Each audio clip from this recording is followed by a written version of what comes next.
On Wednesday, President Trump signed an executive order aimed at combating anti-Semitism on campus, which would deport non-citizens who took part in pro-Hamas rallies on campus. And many folks are saying that this action was sparked by the protest at Columbia University. Well, on your screen, you will see Columbia University Shai Davidai, who's kind of become the face of the pro-Jewish, pro-Israel side during these now infamous protests at Columbia. So Shai, shalom, my friend.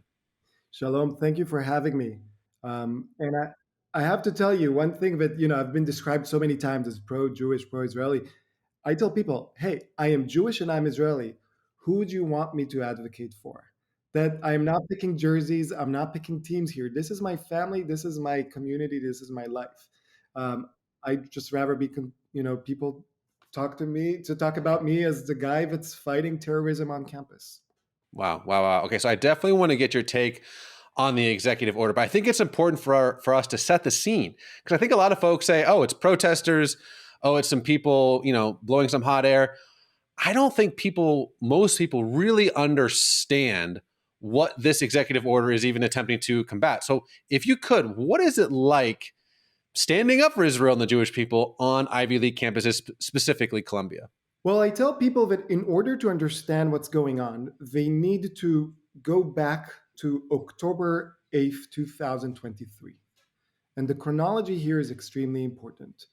On October 8th, 2023, the student organizations at Columbia sat down to write a letter in support of the events that had took place the previous day. Those events were the October 7th massacre, the massacre of more than 1,200 Jews and Israelis in Israel by Hamas terrorists, the raping of multiple women, and the taking of more than 250 hostages, many of them American, Canadian, French, people from Europe, people from Australia.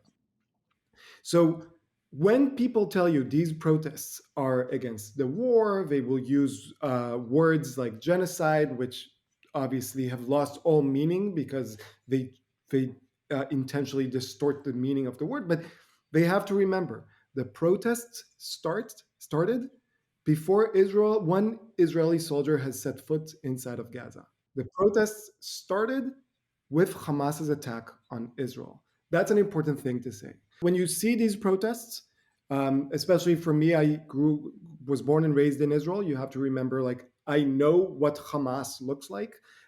You see the same rhetoric from Hamas, Hezbollah terrorists. You see that this is not about a peaceful solution. They never say peace or coexistence. They say we do not want two states. We want all of it.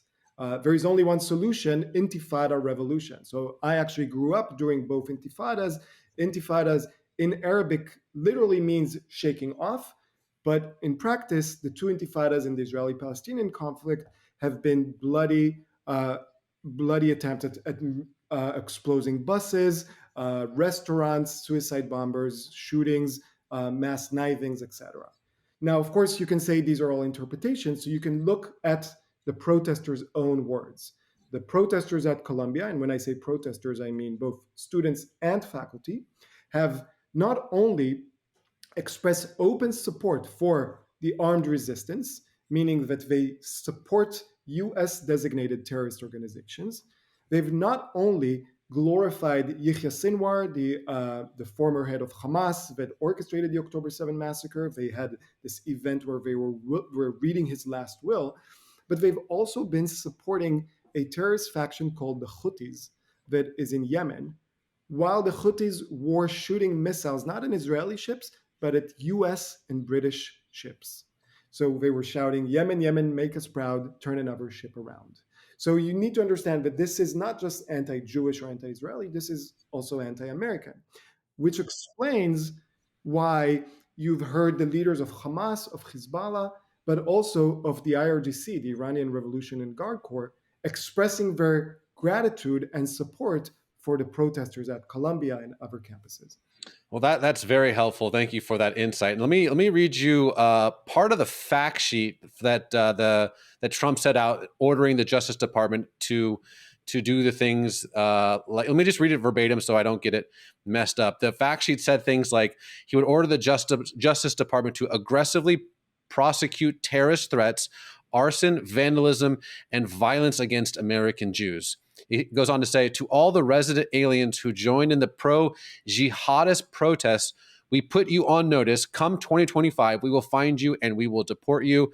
I will also quickly cancel the student visas of Hamas sympathizers on college campuses, which have been infested with radicalism like never before. So, as again, the public face of a lot of this, what is your initial reaction to this executive order? So yeah, so I haven't read the exact words, and that's important for me as a professor. I have to say, a lot of people have been opining about things they don't know. I haven't read the exact word, but I can tell you from my own personal experience. I came to the United States in 2010 on a student visa. I saw my student visa as getting into an agreement with the government of the United States. As long as I fulfill my responsibilities, I will get the privileges of living and working and learning in American institutions. Right. So, for example, I was so afraid to even get a speeding ticket because I didn't know what that would end to. Every time that I entered the United States through JFK, Newark, I was worried. Even once I was taken to a separate screening at a different room, until they saw, yeah, he's just a guy getting his PhD. That's the law. That's what I signed on to. As long as President Trump's executive order focuses on people that broke the law, focuses on them impartially, regardless of their ethnicity, gender, sex, national origin, and gives them due process to defend themselves in the legal court, I see no problem with that. In fact, I went earlier today to read when you apply for a student visa, when you apply to any visa actually in the United States, you have to answer certain questions. One of those questions are this: have you ever or do you intend to provide financial assistance or other support to terrorists or terrorist organizations? That's not me. That's U.S. government questions of every student coming into the United States. Now, obviously, very easy for me.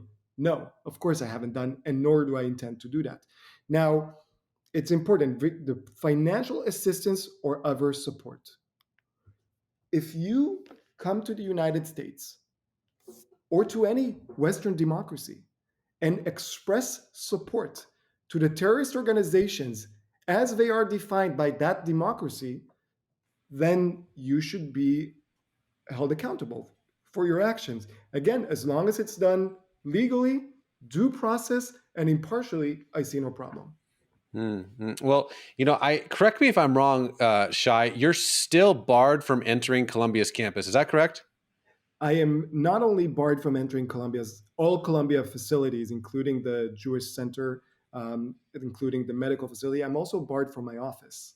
Hmm. And earlier today, it's been 3.5 months since I've been able to go into my office. And earlier today, I emailed the university, the dean of the university, saying, I need to get into my office to get some books, some mail, some personal possessions. The university would not let me go into my office.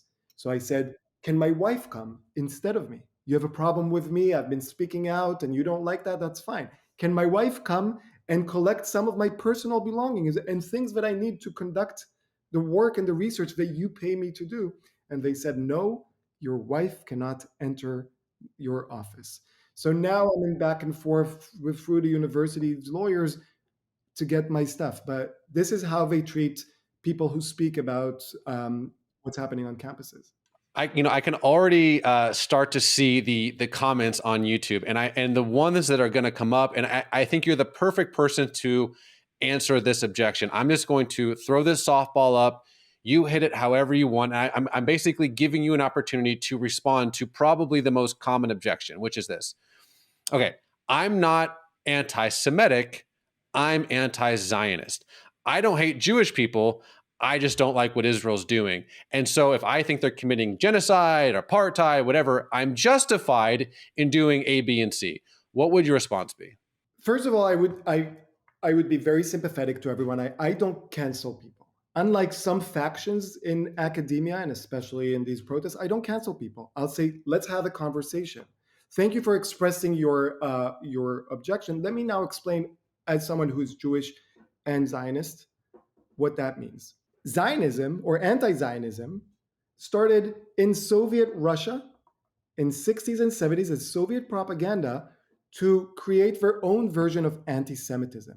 And they said, we won't target Jewish individuals, but we will target Jewish institutions and Jews as a community. What does that mean? We will target the Hebrew language, that is the language that connects Jewish people. We will target the institutions where Jews congregate, meaning synagogues and cultural centers. We will target Israel as the largest, most abstract sense of Jewish entity. And we will target the idea that Jews are a people. Because if we accept the fact that Jews are a people, then we have to accept the fact that, like a people, like any other people, they deserve the right to self-determination.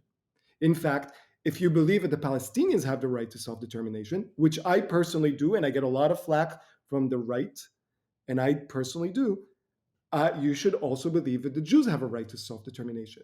Saying you're anti-Zionist means I do not believe that the Jews have the right to self-determination, meaning I do not believe that the Jews are either should be treated as a people that like any other people, or the Jews should be stripped of their peoplehood. Both things, I'm sorry to say, are anti-Semitic. Now, of course, you can and you probably should criticize Israel's government, just like you should criticize every government. But you should not be calling for the annihilation of the state of Israel. And saying, I oppose Israel is anti Semitic, while saying, I oppose Israel's actions, Bibi Netanyahu, this specific policy. Now, of course, if you do that, you want to ask yourself, why are you so obsessed with Israel, but you're not obsessed with China, who is only eclipsed by Iran in their violations of human rights? Why are you not obsessed with Sudan, which is what is happening there is an actual genocide? Why are you not obsessed with Venezuela? Why are you not obsessed with all these other countries, Russia? And when you do criticize them, if you do criticize them, why are you not calling for the destruction of China, the destruction of Russia, the destruction of Venezuela? Of course, you are not, because you don't conflate the policy of the government with the people. And yet, when it comes to Israel, you do, making you, unfortunately, an anti-Semite. Wow, Shai, that is so very helpful. I hope that you are reinstated as a Columbia professor very soon. Thank you again for your time. Toda rabah, as they say in Israel, and we'll be talking again very soon, my friend. Thank you. And I will always say, I am always happy to have conversations with everyone and anyone. If people can follow me, I'm on Twitter, on an Instagram, Shai Davidai, SHAIDAVIDAI. I don't cancel people. I have only two rules: no hate, no lies. As long as you don't come with hate and you don't come peddling falsehoods, we're in conversation. And that's the best thing we can do. Awesome. Awesome. Well, yes, definitely do get in contact with Shai. He's an incredible man. Again, Shai, thank you so much, my friend. Thank you so much.